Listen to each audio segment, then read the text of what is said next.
Hello friends, मैं हूं doctor नवीन अग्रवाल। मैं एक इंटरवेंशनल कार्डियोलॉजिस्ट हूं। गुजरात के वलसाड़ और वापी ज़िले में प्रैक्टिस करता हूं। आज आपके लिए लाए एक बहुत ही इम्पोर्टेंट टॉपिक, और जो टॉपिक के लिए काफ़ी लोग काफ़ी दिन से हमसे डिमांड कर रहे थे, काफ़ी रिक्वेस्ट आ रहे थे।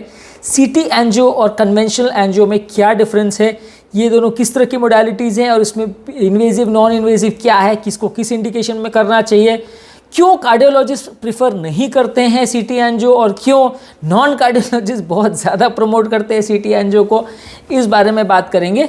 बेसिकली इसको जानना और समझना बहुत इंपॉर्टेंट है, क्योंकि लोग बहुत कन्फ्यूजन में रहते हैं, गलत टेस्ट करवाते हैं, फिर दोबारा जब टेस्ट करना पड़ता है तो पैसा भी वेस्ट होता है, कॉन्ट्रास्ट से किडनी भी डैमेज होती है, और लोगों को अननेसेसरी इनकन्वीनियंस होता है, क्योंकि कोई डॉक्टर कुछ बोलता है, कोई डॉक्टर कुछ बोलता है। फिजिशियन या किसी नॉन कार्डियोलॉजिस्ट के पास जाएंगे तो वो सीटी एंजियो बोलेगा, कार्डियोलॉजिस्ट बोलेगा कन्वेंशनल एंजियो। पेशेंट को लगता है कि सब डॉक्टर्स उनको कंफ्यूज कर रहे हैं, उन्हें प्रॉपर गाइडेंस नहीं मिल रही है। तो आज हम उन सारे डाउट्स और मिथ्स को क्लियर करेंगे कि एज अ कार्डियोलॉजिस्ट हम क्यों कन्वेंशनल एंजियो को प्रेफर करते हैं, एज अ कौन से केसेस में हम भी सीटी एंजियो के लिए पेशेंट को भेजते हैं, कौन से केस में सीटी एंजियो को फ़ायदा नहीं होगा, वो सारी चीज़ों में बात करेंगे। सीटी एंजियो एक्चुअल में क्या होता है और कन्वेंशनल एंजियो में उसमें डिफरेंस क्या है, फ़ायदा कहाँ है, नुकसान कहाँ है, वो सारे टॉपिक्स को आज हम पूरी तरह से क्लियर करेंगे। तो ये टॉपिक आपके लिए काफ़ी यूजफुल और इंटरेस्टिंग होगा, और रिक्वेस्ट करूँगा कि इसको आप पूरे एंड तक देखिए। जो लोग मेरे चैनल पे नए हैं उनको रिक्वेस्ट करूँगा कि चैनल को सब्सक्राइब करें, ताकि जो भी क्लिनिकली यूजफुल इंपॉर्टेंट टॉपिक हम आपके लिए लाएँ उसका नोटिफिकेशन आपको तुरंत मिल जाए, और आप उस कंटेंट को तुरंत देख के उसका लाभ उठा सके। और डेफिनेटली इससे हमें मोटिवेशन और इंस्पिरेशन तो मिलती ही है। आते हैं आज के टॉपिक के बारे में। एंजियोग्राफी क्या है? सबसे पहले एंजियोग्राफी बेसिकली एक टेस्ट है जिसमें हृदय की नलियां या बॉडी की कोई भी नलियों के ब्लॉकेजेस को देखने के लिए एक आयोडीनेटेड कॉन्ट्रास्ट इंजेक्ट किया जाता है, जिसके माध्यम से एक फ्लोरोस्कोपिक मशीन, जो कि बेसिकली एक्सरे की मशीन है, हाई इंटेंसिटी एक्सरे होता है। खैर, सीटी एंजियो और रेगुलर एंजियो दोनों ही सेम चीज़ें, दोनों ही हाई इंटेंसिटी एक्सरे ही है, दोनों में थोड़ा सा फ़र्क है। ये एक्सरे की बीम जब उस नली को क्रॉस करती है तो वो आयोडीनेटेड कॉन्ट्रास्ट एक ओपेक फील्ड प्रोड्यूस करता है, जो एक्सरे की रेडिएशन को क्रॉस करने नहीं देता। नॉर्मल नलियों में जब हम कॉन्ट्रास्ट मतलब एक्सरे बीम्स को अगर क्रॉस करेंगे जिसमें कॉन्ट्रास्ट नहीं है, तो ब्लड के थ्रू एंड थ्रू एक्सरे निकल जाएगा, यानी वो रुकेगा नहीं वहाँ पे। तो कोई भी उसके पीछे अगर आप स्क्रीन लगाते हैं तो उसमें कोई इमेज नहीं आएगी। लेकिन अगर आप मटेरियल एक कॉन्ट्रास्ट वहाँ पे इंजेक्ट करते हैं तो नली जब वो कॉन्ट्रास्ट से भर जाती है, और सेम टाइम पे अगर रेडिएशन की बीम उसको क्रॉस करती है तो वो उसको थ्रू एंड थ्रू क्रॉस नहीं कर पाएगी। जो एरिया वो नली का है जहाँ पर वो कॉन्ट्रास्ट की वजह से रेडिएशन बीम क्रॉस नहीं कर पाए, वहाँ पे इमेज इंटेंसिफायर पे एक मशीन की उस पर एक फ़ोटो आ जाएगी कि ये एरिया पे यहाँ पे नली है जिसकी वजह से कॉन्ट्रास्ट क्रॉस नहीं किया है। और कुछ एरियाज ऐसे हैं जहाँ पे अगर नली ज़्यादा नैरो है या ज़्यादा पतली है या लूमेन में रुकावट है, तो वो एंजियोग्राफी की जो इमेज इंटेंसिफायर है उसमें उसकी इमेज थोड़ी अलग तरह से बनती है। जो इंटेंसिटी पर रेडिएशन वहाँ ट्रांसमिट होते हैं उसमें सिग्निफिकेंट डिफरेंस आ जाता है, जिसकी वजह से हम समझ सकते हैं कि कौन से एरिया में नली पतली पड़ी है, कौन से एरिया में नॉर्मल है। अगर नली का नॉर्मल कोर्स दिख रहा है तो वो चौड़ा रहेगा। कोई पार्ट जहाँ पे वो पतली दिखेगी उसका मतलब वो पतली इसलिए दिख रही है क्योंकि उसके दोनों तरफ में ब्लॉकेज है। पतली इसलिए दिख रही है क्योंकि चारों तरफ से जब नली के चारों तरफ से अगर उसमें ब्लॉकेज आ गया तो हम सिर्फ नली के अंदर का पोर्शन देख रहे हैं जिसमें कॉन्ट्रास्ट भरा है। बेसिकली मशीन जो है उसके रेडिएशन बीम ब्लड को तो देख नहीं सकती, वो कॉन्ट्रास्ट कितना भर रहा है उसको देखेगी। तो जो पोर्शन में अगर ब्लड क्रॉस कर रहा है तो ऊपर वाले पोर्शन में ब्लड नली चौड़ी है तो ब्लड कॉन्ट्रास्ट ज़्यादा दिखेगा, जहाँ पतली हो गई है तो वहाँ कम दिखेगा, फिर चौड़ी दिखेगी। तो वो पतला वाला पोर्शन डिफ्रेंशिएट करने में हेल्प करता है कि कौन से पोर्शन पतला है और कौन सा पोर्शन चौड़ा है, कौन से पोर्शन में ब्लॉकेज है, कौन से पोर्शन में ब्लॉकेज नहीं है।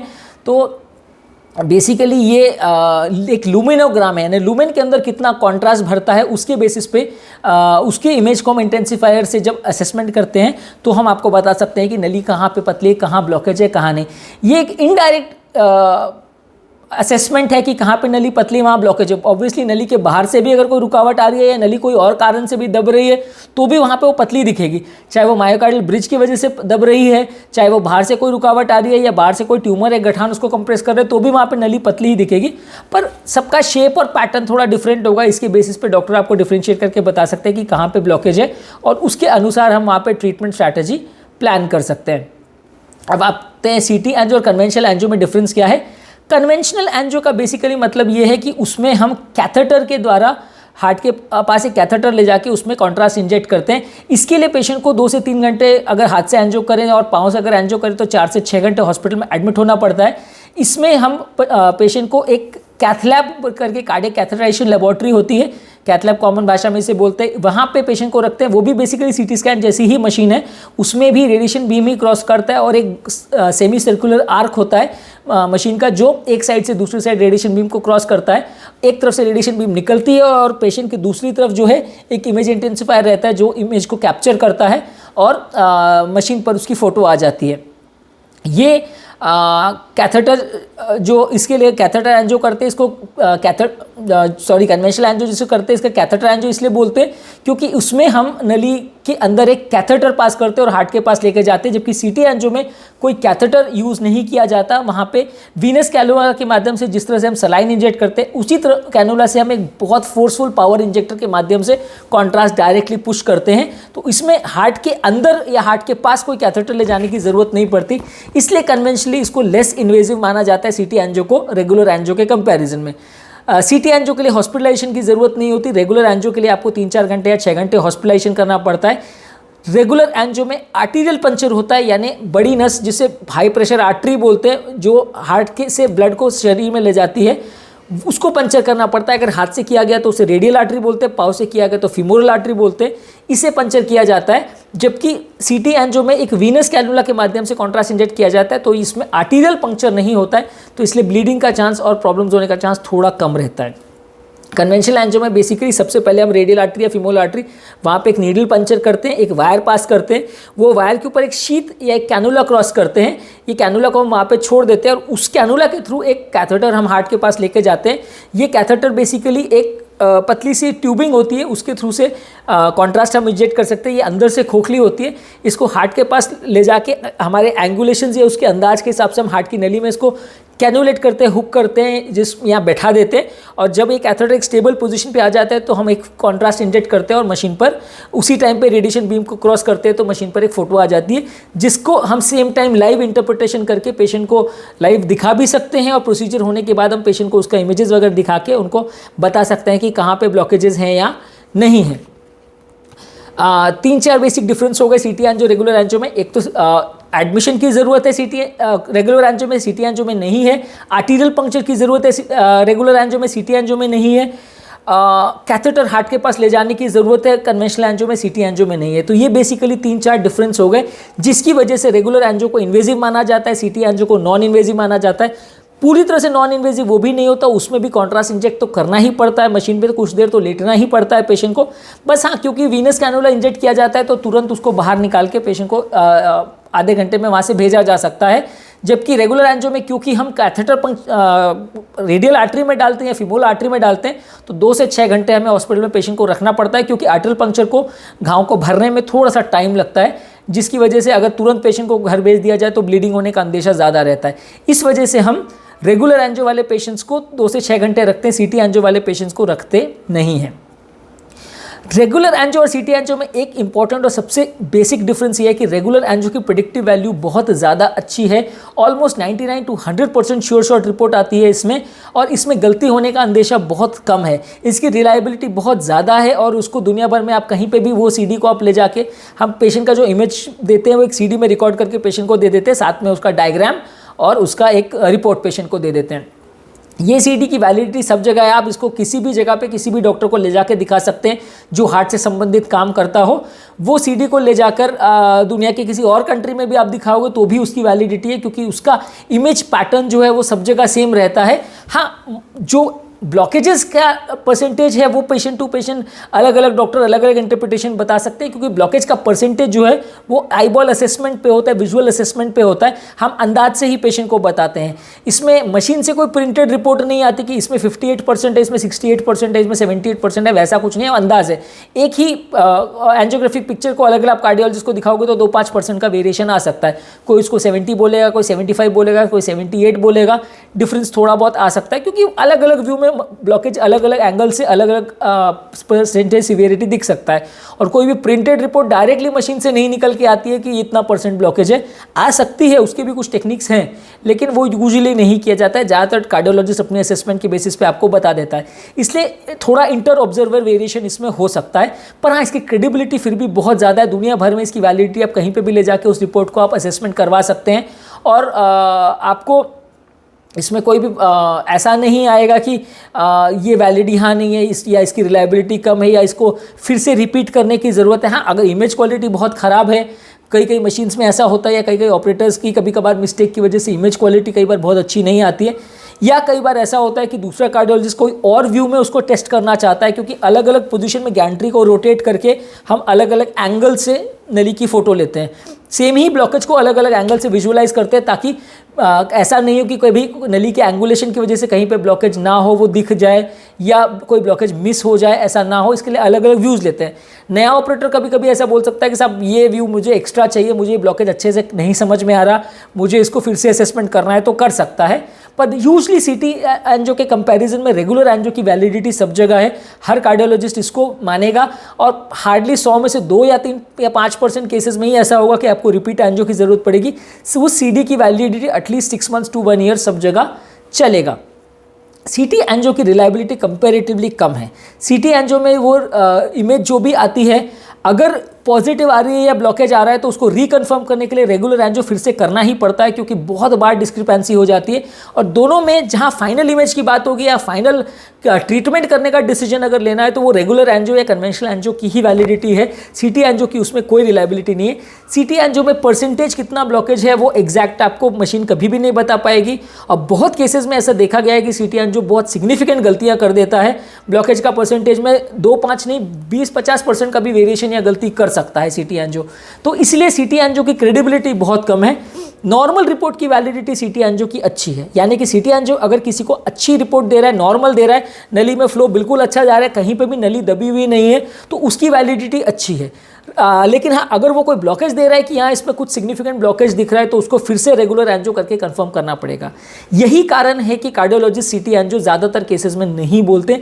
रीज़न यही है कि वैलिडिटी बहुत कम है। अगर एक सीटी एंजियो की रिपोर्ट आप लेके आ गए और मैंने आपको बोल दिया साहब नॉर्मल है, बाद में रेगुलर एंजियो की हो तो रिपोर्ट बिल्कुल अलग भी हो सकती है, तो ऑब्वियसली क्रेडिबल नहीं है। तो इसलिए अगर मैं आपको बोलता हूँ कि साहब पहले सीटी एंजियो कराओ, 10,000 उसमें बर्बाद करो, फिर रेगुलर एंजियो करेंगे 10,000 उसमें बर्बाद करेंगे, पहले सीटी एंजियो में कॉन्ट्रास्ट आपका डालेंगे 100 ml, फिर रेगुलर एंजियो में कॉन्ट्रास्ट डालेंगे, तो ये एक बहुत इंपॉर्टेंट डिफरेंस हो जाता है कि रिलायबिलिटी ऑफ रिपोर्ट्स जो है रेगुलर एंजियो की कई गुना ज़्यादा है। दुनिया भर में उसकी वैलिडिटी है, ऐसा नहीं है कि मैं ऐसा कह रहा हूँ, ये हर जगह है, दुनिया भर में फॉलो किया जाता है कि सीटी एंजियो की रिपोर्ट्स उतनी क्रेडिबिलिटी नहीं होती है, इसलिए उसको सब लोग फॉलो नहीं करते हैं। सीटी एंजियो की रिपोर्ट्स में नेगेटिव प्रेडिक्टिव वैल्यू अच्छी होती है, यानी रिपोर्ट में अगर पूरी तरह नॉर्मल रिपोर्ट है तो वैल्यू अच्छी है, नॉर्मल है तो नॉर्मल माना जा सकता है, 95 to 98% रिलायबिलिटी है। पॉजिटिव प्रेडिक्टिव वैल्यू काफ़ी कम है। अगर पॉजिटिव रिपोर्ट आ रही है या कोई ब्लॉकेज सीटी एंजियो में आ रहा है, तो उसको रेगुलर एंजियो से कंफर्म करना वापस से कंपलसरी है। तो इसलिए अगर मतलब 10-20% आ रहा है तो ठीक है, आप छोड़ सकते हो, कोई बात नहीं। लेकिन हाँ, अगर 70 है, 60 है, 50 है, अगर सिग्निफिकेंट वो आ रहा है लेजन कि वहाँ प्लास्टिक करनी है कि बाईपास करना है, वो डिसीजन लेना है, तो डेफिनेटली आपको रेगुलर एंजियो ही करना पड़ेगा। हम क्या फॉलो करते हैं कि अगर किसी पेशेंट को हाई रिस्क है या कोई पेशेंट को डेफिनेट है कि ब्लॉकेज आना है, या 50, 60, 70 साल की आयु से ज़्यादा का पेशेंट है जिसमें काफ़ी चांसेस है कि ब्लॉकेज निकल सकता है, रिस्क फैक्टर्स है, टीएमटी पॉजिटिव आ रहा है, वहाँ पे कंफर्मेशन के लिए जहाँ पे भी हम कर रहे हैं वहाँ सीटी एंजियो नहीं करते हैं, वहाँ रेगुलर एंजियो ही करते हैं। वहाँ रेगुलर एंजियो का ही रिपोर्ट का प्रेडिक्टिव वैल्यू है, और ज़्यादातर केस में जब ब्लॉकेज अगर कंफर्म होता है तो अगर ट्रीटमेंट अगर प्लान करना हो तो उसी टाइम पर हम कर सकते हैं, जबकि सीटी एंजियो में उसी टाइम पे ट्रीटमेंट हम कुछ नहीं कर सकते, वापस से रेगुलर एंजियो करके कंफर्म करना पड़ेगा और उसके बाद ही कुछ ट्रीटमेंट प्लान किया जा सकता है। अब सीटी एंजियो कहाँ प्रीफर करते हैं? जैसे कोई यंग पेशेंट मेरे पास आया 25-30 साल का, जिसमें मुझे भी पता है कुछ नहीं आने वाला, पेशेंट बहुत इंसिस्ट कर रहा है कि साहब पक्का बताओ मेरे को कि ब्लॉकेज है कि नहीं, मुझे बहुत डर लगता है, तो वैसे केसेस में बोलेंगे क्या भैया सीटी एंजियो करा ले, सीटी एंजियो करा ले, नॉर्मल रिपोर्ट आ जाएगी, तो you will be mentally satisfied कि कुछ नहीं है। उसमें भी अगर ब्लॉकेज आता है सीटी एंजियो में, बाय चांस अगर आ जाता है तो कंफर्म तो रेगुलर एंजियो में ही होगा, ट्रीटमेंट का डिसीजन सारा रेगुलर एंजियो पे ही होगा। सीटी एंजियो के बेसिस पे कोई ट्रीटमेंट कभी डिसाइड नहीं हो सकता कि कितना % ब्लॉकेज है, क्या करना है क्या नहीं करना है, फाइनल डिसीजन जो है वो रेगुलर एंजियो पे ही होगा। सीटी एंजियो खाली अंदाज के लिए किया जाता है, as a screening tool use किया जाता है। तो काफ़ी लोग जो आपको बोलते हैं कि सीटी एंजियो उससे बेटर है, वो नई टेक्नोलॉजी है, ये है वो है, सब बकवास है। रीज़न वो लोग ऐसा बोलते हैं क्योंकि उनके पर्सनल इंटरेस्ट रहते हैं, जिसकी वजह से वो चाहते हैं कि पेशेंट कार्डियोलॉजिस्ट के पास ना जाए और वो डायरेक्टली ऑल्टरनेटिव थेरेपीज़ या नॉन साइंटिफिक थेरेपीज़ की तरफ चला जाए, इसके लिए वो आपको सीटी एंजियो को बोलते हैं, वो उससे बेटर है। आप चाहो तो गूगल सर्च करके देख सकते हो, आप चाहे तो इंटरनेशनल डेटा निकाल के देख सकते हो। जो मैं बोल रहा हूँ आपको एज अ कार्डियोलॉजिस्ट मेरी बात मानने की कोई ज़रूरत नहीं है, आप खुद के लिए उसको पढ़ के देख सकते हैं। आप अगर चाहें तो ये आर्टिकल्स बहुत सारे अवेलेबल हैं। सीटी एंजियो और रेगुलर एंजियो में क्या डिफरेंस है आपको बहुत सारे लोग समझा देंगे। बेसिकली सीटी एंजियो वहाँ करते हैं जहाँ पे हमें सिर्फ स्क्रीन करना है कि पेशेंट को एक सर्टिफिकेट देना है कि इसको कुछ नहीं है, तो हम सीटी एंजियो करते हैं। जहाँ पे भी पेशेंट की उम्र ज़्यादा है, रिस्क फैक्टर्स ज़्यादा हैं या हमें कंफर्म रिपोर्ट चाहिए, वहाँ रेगुलर एंजियो ही करना पड़ता है। ये एक बहुत बड़ा इशू है, किसलिए कार्डियोलॉजिस्ट रेगुलर एंजियो को प्रेफर करते हैं सीटी एंजियो के बदले, क्योंकि पेशेंट का डबल खर्चा होता है, पेशेंट का कॉन्ट्रास्ट लोड बढ़ जाता है और क्रेडिबल रिपोर्ट रेगुलर एंजियो के बाद ही मिलती है, सीटी एंजियो के बाद नहीं मिलती है। इसीलिए कार्डियोलॉजिस्ट हमेशा रेगुलर एंजियो को प्रेफर करते हैं। एक बहुत बड़ा एडवांटेज रेगुलर एंजियो का ये है कि जहाँ नलियों में कैल्शियम ज़्यादा होता है, वहाँ इमेज की इंटरप्रिटेशन रेगुलर एंजियो की कई गुना अच्छी होती है। जहाँ पेशेंट को पहले स्टेंट डला हुआ हो, वहाँ पेशेंट का कैथेटर एंजियो में ज़्यादा अच्छी रिपोर्ट आएगी, क्योंकि स्टेंट्स के जो स्ट्रट्स होते हैं उसके थ्रू सीटी की बीम पेनिट्रेट नहीं कर पाती है। तो अगर आपको पहले से स्टेंट डला है और उसको सीटी में इंटरप्रेट करना है, तो सीटी की रिपोर्ट कई बार बहुत फेलेशियस आएगी, बहुत गलत आएगी। वो स्टेंट की बीम जो है वो रेडिएशंस को रिफ्लेक्ट करेगी, तो सीटी की बीम को कंपेरेटिवली मशीन को इंटरप्रेट करने में उसको बहुत दिक्कत आती है, बहुत सारे आर्टिफैक्ट्स आते हैं। और ज़्यादातर स्टेंट रीस्टेनोसिस के बारे में सीटी एंजियो की जो भी रिपोर्ट आती है उसमें कम से कम 20-30% वेरिएशन हमेशा रेगुलर एंजियो में आपको मिल ही जाता है। वैसे पेशेंट में बिल्कुल रिलायबल नहीं है सीटी एंजियो को करना। अगर बिल्कुल नॉर्मल आ रही है तो आप फिर भी मान सकते हो कि चलेगा, लेकिन हाँ अगर 50% रीब्लॉकेज भी बोल रहा है, 60% भी बोल रहा है, तो आपको रेगुलर एंजियो फिर से करके कंफर्म करना ही पड़ेगा। सेकेंडली, अगर नलियों में कैल्शियम ज़्यादा हो तो नलियों के ऊपर जब उम्र के साथ 50-60 की आयु के बाद कैल्शियम जमा हो जाता है, ये कैल्शियम को सीटी की बीम्स रिफ्लेक्ट करती हैं, ये कैल्शियम सीटी बीम्स को रिफ्लेक्ट करता है, जिसकी वजह से सीटी बीम्स कैल्सीफाइड नलियों में अच्छी रिपोर्ट नहीं दे पाते, आर्टिफैक्ट्स बहुत ज़्यादा आते हैं। ये एक और रीज़न है कि उम्र दराज पेशेंट में, हाई रिस्क पेशेंट में रेगुलर एंजियो को ही किया जाता है। तीसरा इंपॉर्टेंट रीज़न जहाँ पे हम रेगुलर एंजियो को प्रीफर करते हैं वो है किडनी के डिजीज़ वाले पेशेंट में।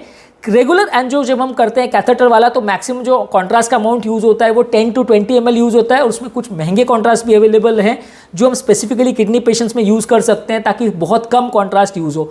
बेसिकली कॉन्ट्रास्ट का कॉन्सेप्ट ये है कि जितना ज़्यादा आप कॉन्ट्रास्ट यूज़ करोगे उतना किडनी पर ज़्यादा डैमेज होगा। आप 10 ml में एंजियोप्लास्टी फिनिश करोगे तो डैमेज 1/10 होगा, 100 ml करोगे तो उससे 10 गुना डैमेज होगा। तो सीटी एंजियो में हर पेशेंट में, क्योंकि पूरी नस को भरना पड़ता है, पेरिफेरल कैनुला से आप इंजेक्ट करते हो तो वहाँ से पूरे हार्ट तक, एओर्टा तक सारा नस भरेगा, तभी सीटी एंजियो की पिक्चर आएगी। तो एक 10 ml 20 ml में कॉन्ट्रास्ट में आप प्लास्ग्राफी नहीं कर सकते, आपको 100 ml या 200 ml कॉन्ट्रास्ट इंजेक्ट करना पड़ता है, तभी आप उसका पिक्चर ले सकते हो।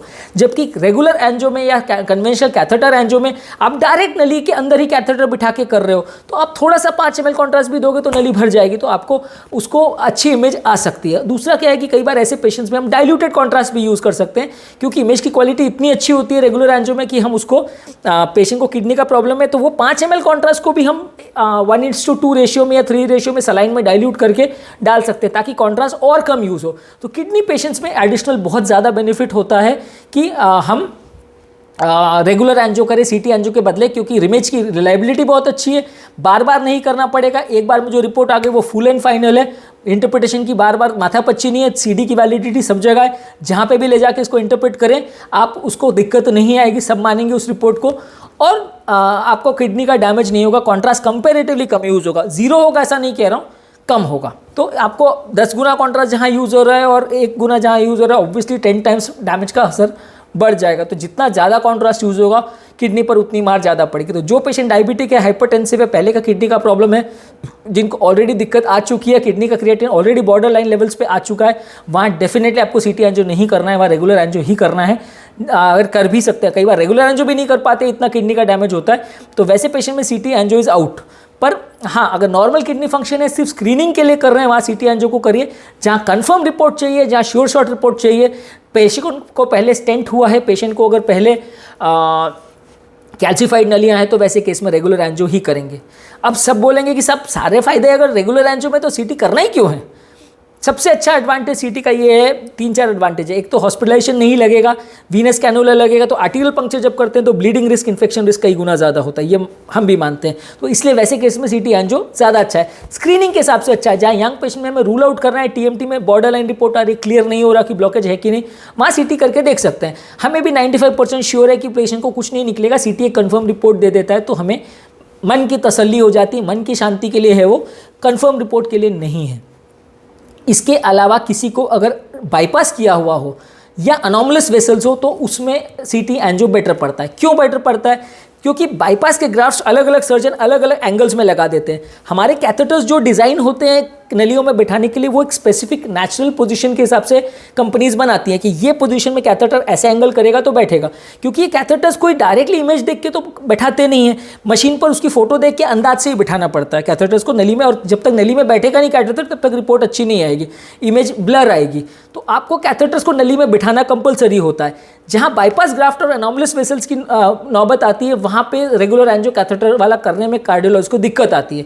दिक्कत इसलिए आती है क्योंकि सर्जन अलग अलग एंगल से बाईपास ग्राफ्ट को लगा देता है, कोई सर्जन आगे लगा रहा है, कोई पीछे लगा रहा है, पूरी नली में सर्जन कहीं पे भी ग्राफ्ट को फिक्स कर सकता है। तो उसको ढूंढने में कैथेटर को टाइम लगता है कि अलग अलग एंगल्स पर रोटेट करना पड़ता है, तब जाके वो उसमें बैठता है। सिमिलरली अगर अनॉमलस वेसल्स है, यानी कोई नली भगवान ने ही अलग अलग एंगल पे बना दी है, नेचुरल जो एंगल्स पे आ रहा है कैथेटर तो उसी डिज़ाइन से बनता है। अगर कोई भगवान ने नली ऊपर बना दी है, सीधे बना दी है, पीछे तरफ से निकल रही है, जिसको अब पोजीशन से ओरिजिनेट हो रही है वेसल्स, अनॉमलस वेसल्स बोलते हैं, वैसे केसेस में भी सीटी एंजियो अच्छा पड़ता है। क्योंकि सीटी एंजियो में एक बार में पूरी नली ओपेसिफाई हो जाती है, तो नली भले आगे से निकल रही है कि पीछे से निकल रही है, सारी नली ही भर जाएगी, क्योंकि पूरी मेन एओर्टा को ही आप कॉन्ट्रास्ट से भर दे रहे हो। तो एओर्टा के किसी भी एंगल से नली अगर निकलेगी तो आपको उसमें दिख जाएगा।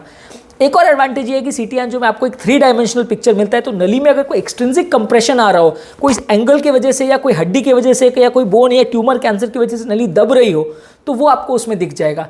कभी कभार अनॉमलस वेसल्स होती है जो पल्मोनरी आर्टरी के बीच से निकल रही होती है, और कभी कभार बाहर से उस पर दबाव आ सकता है। तो एक 3 डायमेंशनल पिक्चर सीटी आपको देता है, जो कि conventional catheter angio 3 dimensional picture आपको नहीं देता है। यानी नली में अगर कोई एक्सट्रिंसिक कंप्रेशन हो, जो कि बहुत कम केसेस में होता है, लाखों में 1-2 केस में ही होता है, पर अगर वैसा कोई केस में डॉक्टर सस्पेक्ट कर रहा है कि इसमें एक्सट्रिंसिक कंप्रेशन हो सकता है, तो वहाँ पर सीटी एंजियो का ज़्यादा रोल है। यानी कि जहाँ स्क्रीनिंग कर रही है, जहाँ लो रिस्क पेशेंट है, जहाँ आपको एडमिशन नहीं करना है पेशेंट को, लेस इन्वेजिव प्रोसीजर चाहिए, कैथेटर हार्ट के पास नहीं ले जाना है, ऑब्वियसली सीटी एंजियो में लेस इन्वेजिव है तो रिस्क भी कम रहता है। कन्वेंशनल कैथेटर एंजियो में क्योंकि आप हार्ट के अंदर कैनुला बिठाते हैं, कैथेटर बिठाते हैं, तो थोड़ा रिस्क भी बढ़ जाता है। कभी कभार हाई रिस्क पेशेंट में जान का खतरा भी हो सकता है, क्योंकि हाई रिस्क पेशेंट में कैथेटर जब आप बिठाते हैं तो वो नली के सतह को डैमेज कर सकता है, लाखों में एक आध, लेकिन किसी का व्यक्ति का हाई रिस्क पेशेंट में खासकर जान का खतरा हो सकता है। तो इसलिए रेगुलर एंजियो में थोड़ा रिस्क का एलिमेंट है, सीटी एंजियो में वो नहीं है। इसके अलावा सीटी एंजियो में और ये फायदे हैं कि अनॉमलस वेसल और बाईपास ग्राफ्ट्स वाले वेसल्स में सीटी एंजियो थोड़ा यूजफुल है as compare to regular angio. साथ में अगर हार्ट का स्ट्रक्चरल इवैल्यूएशन भी करना हो, हार्ट का अगर कोई स्ट्रक्चरल अब्नॉर्मलिटी हो, लंग्स को भी साथ में देखना हो, कोई और यूजेज भी अगर साथ में हो, तो सीटी एंजियो का बेनिफिट रहेगा, क्योंकि सेम टाइम पे वो आपको कुछ एडिशनल इन्फॉर्मेशन भी दे पाएगा जो आप बाकी चीज़ों में यूज़ कर सकते हो। कभी कभार ऐसा भी होता है कि बड़ी नली यानी एओर्टा का भी पिक्चर अगर आपको लेना हो साथ में, तो भी सीटी एंजियो यूज़फुल है, क्योंकि उसमें पूरी एओर्टा को आप एक बार में कॉन्ट्रास्ट से भर देते हो, तो हार्ट की नली और बाकी एओर्टा को भी आप साथ में देख सकते हो। हालांकि ये बहुत अच्छी पिक्चर नहीं आती है, क्योंकि इसमें दोनों के प्रोटोकॉल्स अलग होते हैं। रेगुलर एंजियो के लिए मशीन की पोजीशन गैंट्री की अलग रहती है, और एओर्टाग्राम अगर आपको लेना हो या नीचे की किडनी विडनी की नली को आपको असेस करना हो, तो उसकी गैंट्री की पोजीशन अलग रहती है। तो सेम टाइम में सेम कॉन्ट्रास्ट में सीटी मशीन भी दोनों को इंटरप्रेट कर पाएगी, ऐसा डाउटफुल है। पर हाँ, अगर ऐसा कोई इंडिकेशन है जहाँ सारी नलियों को चेक करना है, तो आप सीटी एंजियो को प्रेफर कर सकते हो। पर ये डिसीजन आप आपके डॉक्टर पर छोड़ दीजिए। और फालतू जो लोग बोलते हैं कि सीटी एंजियो नई टेक्निक है, वो बहुत बेटर है, और ये है, सीटी एंजियो ऑलमोस्ट 30 साल से अवेलेबल है, 25-30 साल से अवेलेबल है। रेगुलर एंजियो भी 25-30 साल से अवेलेबल है, तो कोई नई टेक्निक नहीं है। ये है कि बस उसमें अलग अलग इंडिकेशंस होते हैं, जिसके हिसाब से डॉक्टर्स आपको गाइड करते हैं। आप अननेसेसरी ऐसे लोगों के पास जाओगे और वो आपको मिसगाइड करते हैं, और लोग जो मैं कहता हूँ कि फ्रेंड्स और रिलेटिव्स आपको गाइड करते रहते हैं कि सीटी एंजियो करा लो, ये करा लो। तो अगर आपको स्पेसिफिक पता है कि आपके केस में क्या बेटर है, उस हिसाब से आप कीजिए। आप इसकी उसकी बोली बातों पर विश्वास मत कीजिए, क्योंकि इसमें आपका डिसीजन गलत होगा। और कई बार आप रिपोर्ट कराएंगे, अनरिलायबल रिपोर्ट आएगी, बाद में कंफर्म करने कार्डियोलॉजिस्ट आपको रेगुलर एंजियो करने ही बोलेगा। तब आपका दिमाग भी खराब होगा कि साला 10 से 15 हज़ार रुपये पैसा भी वेस्ट हो गया मेरा, और इतना कॉन्ट्रास्ट भी गया, किडनी भी डैमेज हो गया, और अब रिपोर्ट भी रिलायबल नहीं आई, फिर से वापस करना ही पड़ रहा है, तो पहले ही करा लेते तो ज़्यादा अच्छा था। तो इसीलिए रिलायबिलिटी के टर्म्स में ज़्यादा डिफरेंस है, इसीलिए कार्डियोलॉजिस्ट रेगुलर एंजियो को प्रेफर करते हैं सीटी एंजियो के बदले। हमें भी रेगुलर एंजियो करने में कोई मज़ा नहीं आता, क्योंकि रेगुलर एंजियो करने में ऑब्वियसली हॉस्पिटल को भी कोई फाइनेंशियल बेनिफिट्स नहीं होता, और दूसरा ये है कि डॉक्टर को तो उसमें रेडिएशन झेलना ही पड़ता है, जिससे डॉक्टर में भी लॉन्ग टर्म ट्यूमर कैंसर के प्रॉब्लम्स होने का चांस बढ़ सकता है। तो लो रिस्क पेशेंट में तो मैं खुद भी अपने पेशेंट को सीटी एंजियो के लिए भेजता हूँ, पर जहाँ पे आपको एक्चुअल रिपोर्ट चाहिए, जहाँ रिलायबल चाहिए, वहाँ आपको रिस्क लेना ही पड़ता है, वहाँ आपको अच्छी रिपोर्ट देनी पड़ती है मुझे, क्योंकि पेशेंट को रिपोर्ट देनी है, मुझे पेशेंट को टाइम पास नहीं करना है कि सब कोई बात नहीं आप देख लो, शायद तो होगा कोई बात नहीं, अगर ब्लॉकेज निकला तो कर देंगे, नहीं निकला तो छोड़ देंगे, वैसा टाइप अगर गोल गोल बातें हम करेंगे तो पेशेंट को भी क्लियर नहीं हो पाएगा कि उसको दवा की ज़रूरत है कि नहीं, प्लास्टिक की ज़रूरत है कि नहीं, बाईपास की ज़रूरत है कि नहीं। डिसीजन मेकिंग कभी नहीं हो सकता सीटी एंजियो में, डिसीजन मेकिंग के लिए रेगुलर एंजियो ही लगेगा। तो जहाँ मुझे पेशेंट को श्योर रिपोर्ट देनी है कि उसको परफेक्ट मुझे बताना है कि इसको आगे क्या लगेगा, दवा लगेगी, बाईपास लगेगा, एंजियोप्लास्टी लगेगा, कितने स्टेंट्स लगेंगे, कितने ब्लॉकेजेस को हम छोड़ सकते हैं, वो सारा डिसीजन रेगुलर एंजियो पे ही होगा। सीटी एंजियो खाली अंदाज देने के लिए या स्क्रीनिंग करने के लिए ही यूज़फुल है, रेगुलर एंजियो के बदले नहीं है। अगर ऐसा होता तो सालों पहले रेगुलर एंजियो का कॉन्सेप्ट बंद हो चुका होता, और सिर्फ हम वही केसेस को ले रहे होते जहाँ पे हमको प्लास्टिक करनी होती, क्योंकि एंजियो करने में हॉस्पिटल को भी कोई सिग्निफिकेंट बेनिफिट नहीं होता, पर जहाँ पे प्लास्टिक करनी होती वहीं पे हम केसेस को लेते। एक और इशू ये है कि सीटी एंजियो में क्योंकि इतना ज़्यादा कॉन्ट्रास्ट यूज़ होता है, इसलिए एक्यूट हार्ट अटैक के सेटिंग्स में इसको यूज़ नहीं कर सकते। एक्यूट हार्ट अटैक के सेटिंग्स में किडनी ऑलरेडी बहुत सेंसिटिव होती है, तो वहाँ पे सीटी एंजियो का आप यूज़ नहीं कर सकते, क्योंकि कॉन्ट्रास्ट एक तो बहुत ज़्यादा जाता है, हार्ट और किडनी पर बहुत ओवरलोड होता है, लंग्स में सडनली पानी भर सकता है। तो इसलिए अगर एक्यूट हार्ट अटैक है तो वहाँ सीटी एंजियो बिल्कुल वैलिड नहीं है, वहाँ रेगुलर एंजियो ही लगेगा। और दूसरा, अगर व्यक्ति की हृदय गति अगर ज़्यादा है तो भी वहाँ रेगुलर एंजियो ही लगेगा, क्योंकि सीटी एंजियो में हार्ट की गति 60 पर लाना कंपलसरी है। अगर दवा के माध्यम से या किसी भी तरह से आप हार्ट गति को कंट्रोल नहीं कर पा रहे हो, या पेशेंट को अरिदमिया है, रिदम 70-100 से ऊपर जा रही है, तो सीटी की पिक्चर कभी भी क्लियर नहीं आएगी, आपको गलत रिपोर्ट ही मिलेगी। तो रेगुलर एंजियो की वो सब केसेस में भी ज़्यादा वैलिडिटी है। स्ट्रक्चरल इवैल्यूएशन के लिए अच्छा एक सीटी गाइडेड एफएफआर भी आता है, जिसमें सीटी में कितना ब्लॉकेज है नली को, उसको भी सीटी में असेसमेंट कर सकते हैं। बहुत रिलायबल नहीं है। एफएफआर का बेसिकली मतलब ये है कि नली के अक्रॉस, ब्लॉकेज के अक्रॉस कितना प्रेशर ग्रेडियंट है उसको असेसमेंट कर सकते हैं, पर ये भी सबसे ज़्यादा कन्वेंशनल कैथेटर एंजियो में एफएफआर के माध्यम से किया जाता है, जिसमें हम एक प्रेशर वायर क्रॉस करते हैं और नली के आगे पीछे में कितना प्रेशर डिफरेंस है उसको असेसमेंट करते हैं। एफएफआर के रिगार्ड्स में मैंने एक ऑलरेडी सेपरेट वीडियो किया, जो कि आप मेरे चैनल पर देख सकते हैं ये क्या है। पर रेगुलर एंजियो में एफएफआर की वैल्यू भी ज़्यादा अच्छी आती है सीटी एंजियो के कंपेरिजन में। सीटी एंजियो में ज़्यादातर सिर्फ अंदाज ही मिलेगा, परफेक्ट रिपोर्ट कभी नहीं मिलेगी। अब बात करेंगे सीटी कैल्शियम स्कोरिंग क्या होता है। सीटी कैल्शियम स्कोरिंग में बेसिकली आप नली में कितना कैल्सिफिकेशन है, कितना उम्र के साथ कैल्शियम नली में जमा हो गया, उसको असेसमेंट करते हैं। आप कोई कॉन्ट्रास्ट इंजेक्ट नहीं करते, तो ये एक बहुत बेसिक स्क्रीनिंग टूल है जिसकी कोई ज़्यादा क्रेडिबिलिटी नहीं है। सीटी कैल्शियम स्कोरिंग की रिपोर्ट 90% ऑफ द टाइम्स कोई रिलायबिलिटी नहीं होती, क्योंकि आपको सिर्फ वो कैल्शियम लेवल्स का ही बताता है। वो कैल्शियम ब्लॉकेज में है या नहीं है, ब्लॉकेज में कितना % कैल्सिफिकेशन है, वो बहुत केसेस में केस टू केस वेरी करता है। तो इसलिए इसमें सिर्फ कैल्शियम को देख लेने से आप ब्लॉकेज को 100% इंटरप्रेट कर सकते हो, वैसा बिल्कुल नहीं है। हाँ, इसकी भी नेगेटिव प्रेडिक्टिव वैल्यू अच्छी है। अगर नली में बिल्कुल कैल्शियम नहीं है तो एक अंदाज आपको मिल सकता है कि कोई ब्लॉकेज नहीं है, पर इसमें भी काफ़ी पेशेंट में जो हार्ट अटैक आता है वो नॉन कैल्सिफाइड ब्लॉकेजेस में ही आता है, क्योंकि ये ब्लॉकेजेस सॉफ्ट होते हैं और तुरंत मेम्ब्रेन इसकी फटती है और इसमें हार्ट अटैक आ सकता है।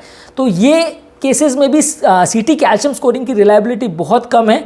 हाँ, अगर नली बिल्कुल परफेक्टली नॉन कैल्सिफाइड आ रही है तो पेशेंट को लो रिस्क आप बोल सकते हैं, यानी रूटीन ईसीजी इको टीएमटी से ये बेटर है, लेकिन बहुत बेटर है। और एंजियो से कंपेयर करता है वैसा बिल्कुल नहीं है, एंजियो से ये बहुत इन्फीरियर है। दोनों सीटी एंजियो, रेगुलर एंजियो दोनों से बहुत इन्फीरियर है। तो कैल्शियम स्कोरिंग को प्रैक्टिकली आज के डेट में ज़्यादातर लोग नहीं कराते, आउटडेटेड जैसा ही है, ज़्यादातर लोग नहीं कराते, क्योंकि इसमें कुछ भी इन्फॉर्मेशन एडिशनल नहीं मिलती, बाद में कंफर्म करने के लिए एंजियो करना ही पड़ता है। तो आप सिर्फ कॉन्ट्रास्ट डालने से बचने के लिए पेशेंट को अगर रेगुलर एंजियो के बदले से ये करा रहे हो तो बहुत ज़्यादा मतलब नहीं है, क्योंकि सिर्फ कैल्सिफिकेशन को देख के आप सारा असेसमेंट नहीं कर सकते वेसल का।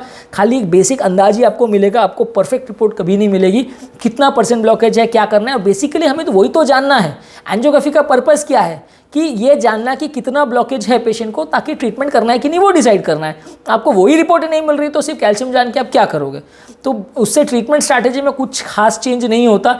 इसलिए ज़्यादातर लोगों में सीटी कैल्शियम स्कोरिंग हम प्रिफेर नहीं करते हैं, और खासकर उम्र दराज पेशेंट में चाहे ब्लॉकेज 0% भी हो, लेकिन कैल्शियम तो मिलता ही मिलता है। तो अब क्या इन हर लोग को जिनकी नली में कैल्शियम है, आप सबको अब हार्ट अटैक की लाइन्स पर ट्रीटमेंट चालू कर दोगे?